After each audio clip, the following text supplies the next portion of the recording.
Hello, my wonderful viewers. Welcome to my platform. This is Linda's TV show. If it is your first time of coming across this channel and you like what you see after watching, please subscribe, put on your notification bell, set it to all notification. In that way, you'll be able to get notified each time I upload a new video, even those without notification.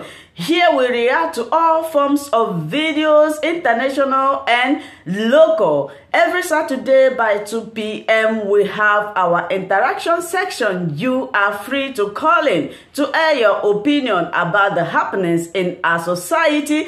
Invite your friends, share my videos with your families and colleagues. Do not keep this information to yourself. Myself, I will be sitting down here to watch this video together with you from the beginning to the end. Then we'll go to the comment section and leave our comment, our opinion about the video we watch constructively as we watch this video, my people. Special counsel to Mazi Nnamdi Kanu, the Ahmadike himself.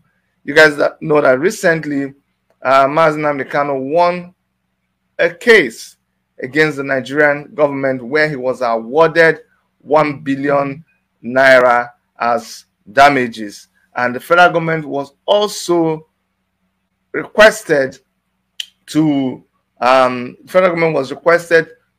pay Mazi Nnamdi Kanu that money and also to give him an apology added to that letter.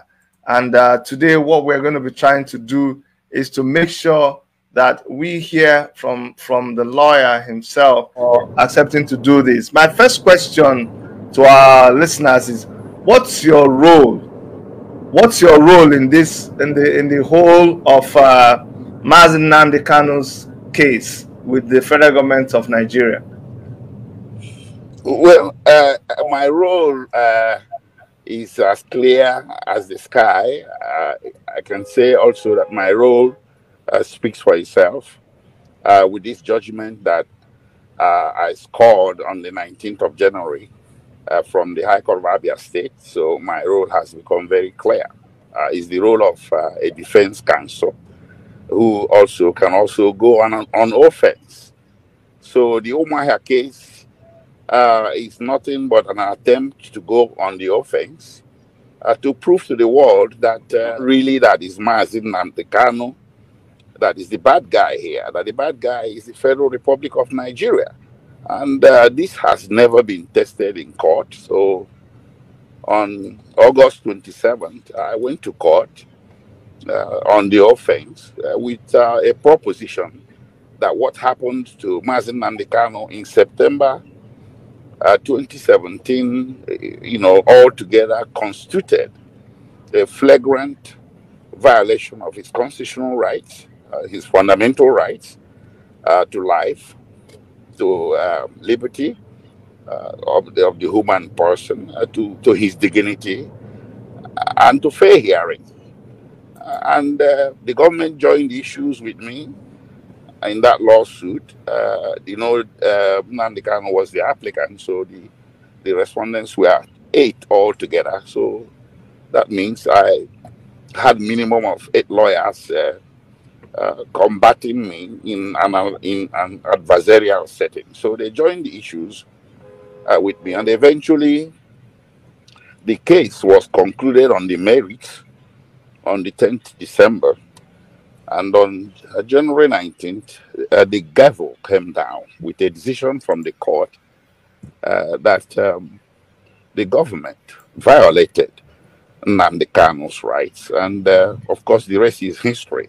The order to pay 1 billion naira and the order to apologize to him, well, you can say that that's a victory in and of themselves. But the more important, the more significant victory that lies in that judgment is the moral victory, the moral and legal victory that for once a court has made a pronouncement over this individual who has faced continuous persecution. They call it prosecution, but I call it persecution. Nnamdi Kanu has faced continuous persecution at the hands of the Nigerian authorities since 2015, along with thousands of members of the indigenous people of Biafra. So his situation is not different from that of the members of the indigenous people of Biafra. So any judicial pronouncement on his situation is by extension a judicial pronouncement on the predicament of every member of indigenous people of Biafra who has come into hostile contact with the authorities in Nigeria. So there lies the moral victory that, like I said before, that the bad guy is not Nnamdi Kanu and IPOB. The bad guy is the Federal Republic of Nigeria. Thank you. Thank you so much. Now let me state it clearly that what you're trying to say is that the norm is that the federal government would always take people to court. They are the first people to sue. They are the first people to be on the side of aggression. But you decided to try something else and try to prove to the world that they are the aggressors. They are the ones that should be on trial. So you actually put them, you docked the federal government of Nigeria, you put them behind the dock, to show them that you filed a case against them, and then to everybody's surprise, including myself, you actually won a case against the federal government of Nigeria, indicating to everybody else that, of course, it is possible to win a case against the federal government of Nigeria and prove that they are the ones that should be standing trial and not Mazi Nnamdi Kanu. Now, the judgment that was, and we have a lot of, we received the full document, the full document, and we're going to be sharing it on our platforms.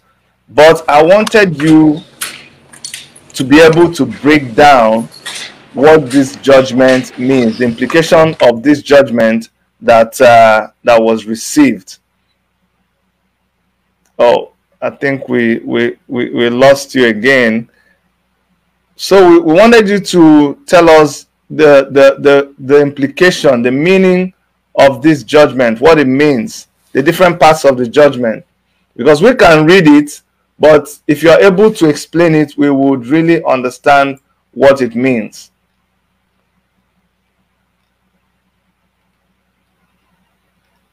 Oh, see, when you see anybody being frustrated with the government of Nigeria, do not be angry with them. This is why.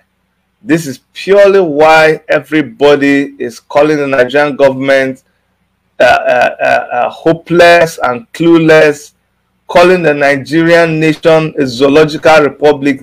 This is exactly why. Something as simple as just operating a mobile device with data, something that all over the world, it is just very basic. My primary school attending kids here have these facilities. In fact, I think they have close to 4 or 5 devices. They have the computer in the school, the desktop, they have their laptop in school assigned to them by the school. And then they ask them, if you don't have one at home, they'll give you one to take home. Yes, sir. Yes, sir. Go ahead, sir. We can hear you. I hope you can hear us.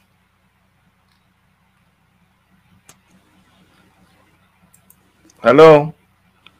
Hello? Yes, sir. We can hear you.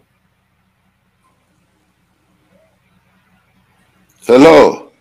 Yes, I can hear you. I can hear you. Can you hear me?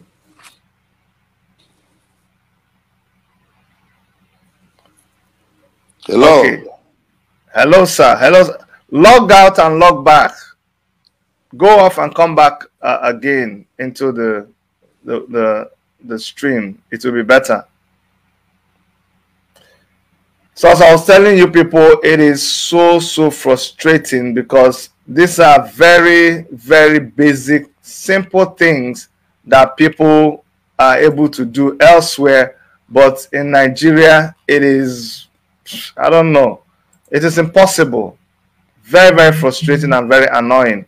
So will you please bear with him? I really appreciate the fact that he's willing to come on this show. He's a very, very busy man. All of them who are working on this case, they are very, very busy. So please let's bear with him.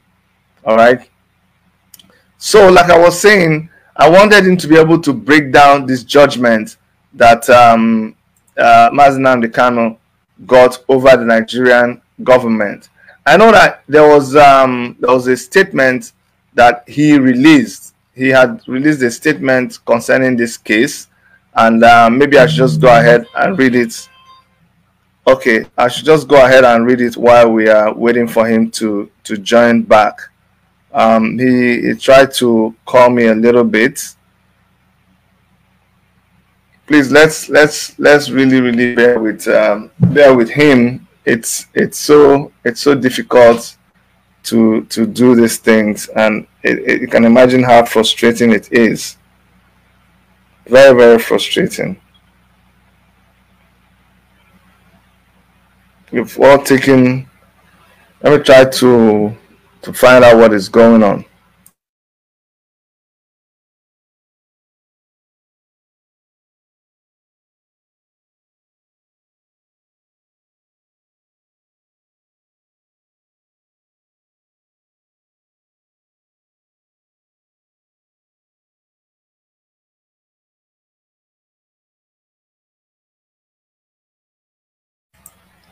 So he's trying to get back in, and we know eventually everything will work out fine. Okay, so let's just bear with him. So the statement he released this, okay, I think we have him back. Can you hear us now, sir?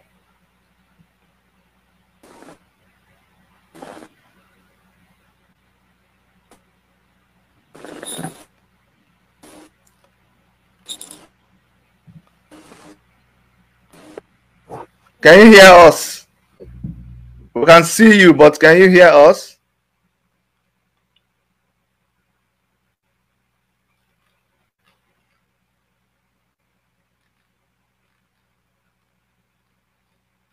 Hello?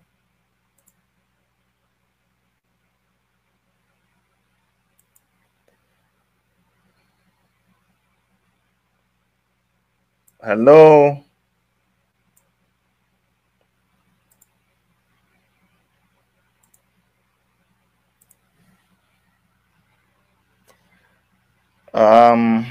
We're still not able to hear him. He's actually frozen.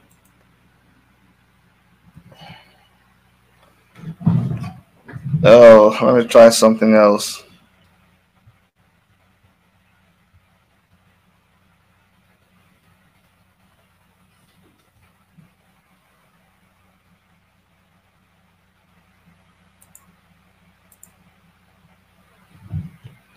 No, I'm talking about not you. That is when I'm saying, can you hear me? I was actually talking to barrister, to the barrister himself, because he's having issues. Anyway, let me read the subject, the press release. It said Nnamdi Kanu's fundamental rights suit fixed for judgment on 19th January 2022. For the information of the media and the general public, Nnamdi Kanu's fundamental rights suit pending before the High Court of Abia State has been set for judgment on 19th of January. This was what he released before.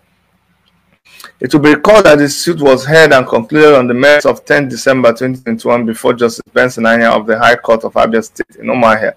The suit, which I initiated on 27th August 2021, is among others seeking the following reliefs: a declaration that the military invasion of Nnamdi Kanu's home in Abia State in September 2017 by the Nigerian government is illegal, unlawful, unconstitutional, and amounts to infringement of his fundamental rights to life, dignity of his person, his personal liberty, and fair hearing as guaranteed under the Nigerian Constitution and the African Charter of Human and People's Rights.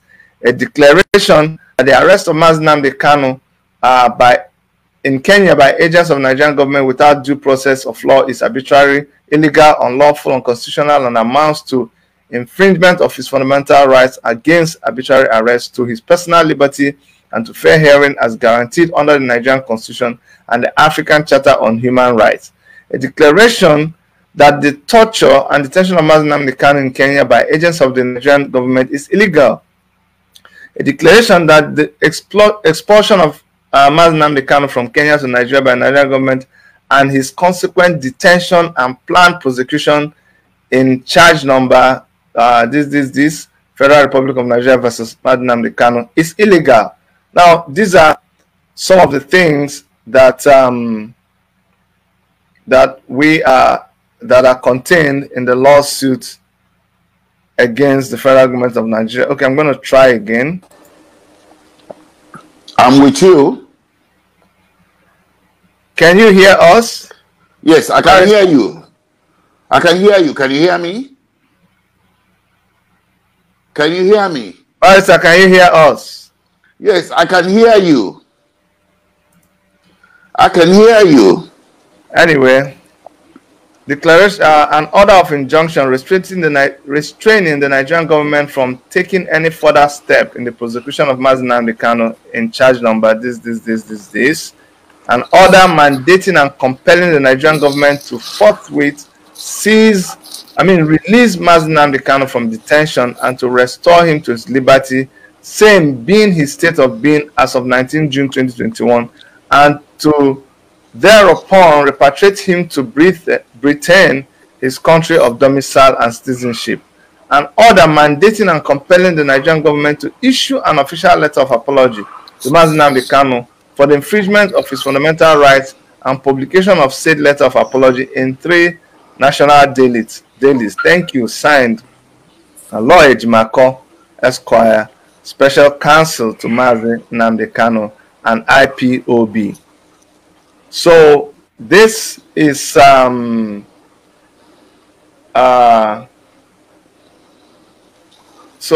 this is the content of the lawsuit that Barrister SH0CK filed against the Nigerian government.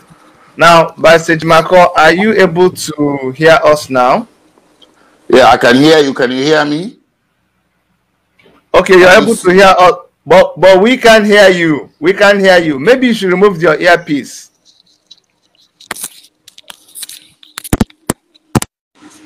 Can you hear me now?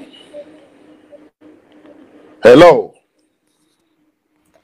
Sorry, Barrister. They are telling me that they can hear you, so I think it's from here. Maybe it's me that is the culprit. Sorry. They said they can hear everything. Let me try something. Okay, speak now.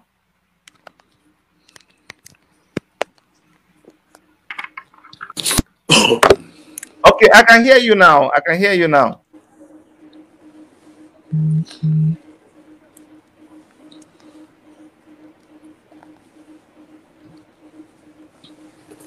I don't know what it's about. Sorry, Barrister. We can hear you. Okay, hello. Try to. Yes, you are loud and clear. You are very loud and clear. Yes. Everything is okay now. You can hear. Now, wow. I can hear you very well. You can't hear me. Okay, let's ask the audience. Please let us know. Okay, you can see me. So why don't you take off your earpiece? Take off. Yes. Take it off. Yes. Unplug it from your phone. Unplug it from your phone and let us see. Can you hear me now? Can you hear me now? I can hear you. Can you hear me? Yeah, I can hear you. So we're going to have to do it with audio only, because the only way I can hear you is to remove the earpiece and then press the phone to my ear. Okay, so let's do this again, Barrister. I'm sure it will work. You can put your earpiece, but or connect again. When you connect, you need to go to the mic, and you see there's something that says mic stroke camera. You need to go there and ask it to function through your earpiece. You have to, yes, just do that. So I need to disengage and go back in, right? Yes, when you come back in, you need to click on that camera and mic, and then it will be able to choose what you want it to do, whether it should use your earpiece. Yeah. Okay. Yes, thank you very much. Thank you very much. Listen, guys, you need to bear with me. Something has been going on. Sometimes you guys can hear and I'm not hearing, or we're hearing both of us. You can see him saying he can't hear me. This is a very important interview. So please, we are going to be patient. We'll get it right. We will cut off all the parts that are not good later. So just bear with me. Let him come, because you are going to call in. You are going to ask some very important questions. There is so much confusion going on, especially inside IPOB, because of the misinformation that is going on out there. Yes, Dr. Erica is saying we can hear you both. Yes, but he cannot hear me clearly. So that's why it's important that he can hear me. Otherwise, we won't be seeing him. Okay, we're going to get it right. Let him come back.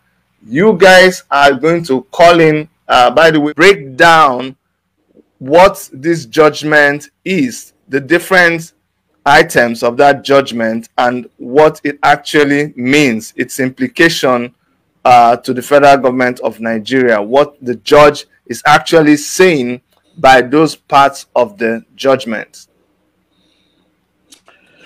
Okay, can you hear me?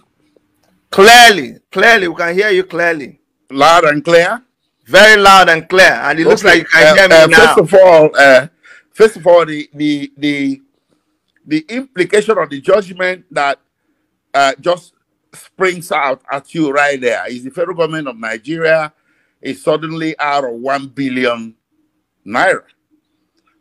Somebody was saying the other day on social media that it's not only China that the federal government of Nigeria owes now, that they own Nnamdi Kanu as well. So they are just out of 1 billion naira, and that's it. And they're going to be saying sorry while paying that money. They're going to be saying, we are sorry. And here is 1 billion, and we are sorry. And then that sorry will have to be published in national newspapers. That's huge. That's very huge. Then there is something that it didn't come as a court order. It came as a recommendation. At the bottom of the order, the judge recommended that the federal government should seek a peaceful resolution of the matter. That is the matter of the Biafran agitation. You see, a lot of people have been recommending this. The other day, a group of Igbo leaders led by B0MBER went to the presidency and made the same recommendation. A lot of other people from across Nigeria, and I think the international community, I have seen with my own eyes, have recommended political solution to the Biafran agitation. Even Nnamdi Kanu himself and the IPOB are asking for political solution. Referendum is a political question. Referendum is not a word of conflict. Referendum is not something that you take to the judiciary. Referendum is not a law enforcement problem that requires the sort of violence that the federal government has unleashed in the southeast of Nigeria, and the sort of judicial traducement, mostly in the form of persecution, that the federal government has levied against the members of the indigenous people of Biafra and Biafrans in general. So the direct implication is there on the face of the document, but then if you look deeper, the court has said that this is not really a matter of law enforcement, it's a matter for the political process. Then the other implication is this, that, you know, back in 2017, the SH0CK, the notion was writ large that Nnamdi Kanu jumped bail And it was that notion of Nnamdi Kanu jumping bail that led to his rendition eventually. If there was no notion that he jumped bail, there wouldn't have been any bench warrant. The federal government, through the Attorney General, justified the rendition on the bench warrant that was issued by the Federal High Court in 2018, subsequent to Nnamdi Kanu taking a flight of safety out of Nigeria. So, given that, the bench warrant was issued pursuant to the notion that he jumped bail. And now that we have a judgment saying, in effect, that he took a flight of safety to save his life from the attack that was levied against him, you can now say categorically that the legal import of this judgment is that he didn't jump bail, so he deserves reinstatement of his bail or granting of a new bail. So that bench warrant is by implication cancelled. It probably just requires a little bit of a motion in court to cancel the bench warrant relating back, because the basis for the bench warrant has been obliterated judicially. Jumping bail takes some act of voluntariness.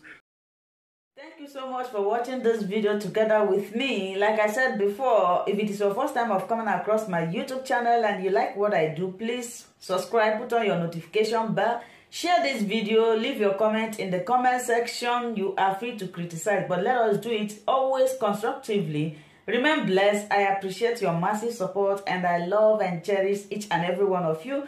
Until I meet you again in my next video, for now we say bye-bye.